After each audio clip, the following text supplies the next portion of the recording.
Donc ici on a un enregistreur vocal qui peut s'approcher facilement à des clés et tenir le coup, dans le sens que c'est pas un petit gadget en plastique qui risque de casser facilement. Voilà, il est en métal bien solide.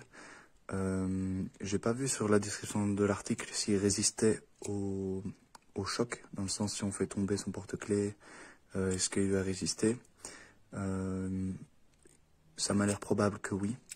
Par contre, pas du tout étanche. On a l'ouverture en plein air ici, sans cache, en caoutchouc. Ça, c'est un désavantage, je trouve. Mais voilà, il est assez discret, à part qu'il y a une lumière qui s'affiche. Donc voilà, c'est pas quelque chose de dissimulé. Hein. C'est quelque chose de discret, mais pas dissimulé.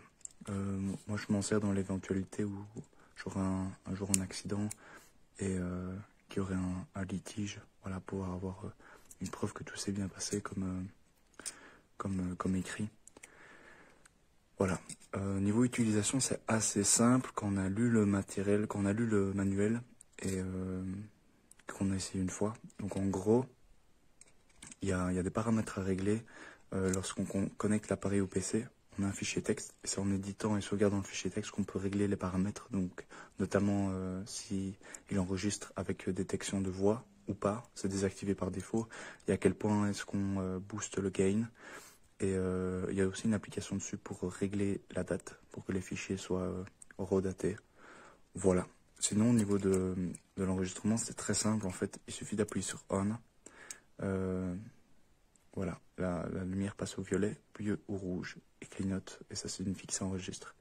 Donc une fois qu'on a terminé, on clique sur Off, et voilà, l'appareil se coupe, et enregistre le fichier.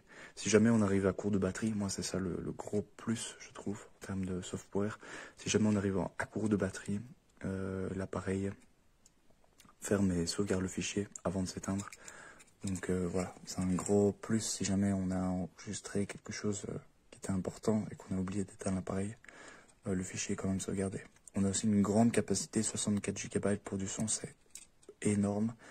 Donc voilà. Si je devais redire des défauts, je trouve que le prix est adapté pour la finition de l'appareil, pour la qualité des matériaux.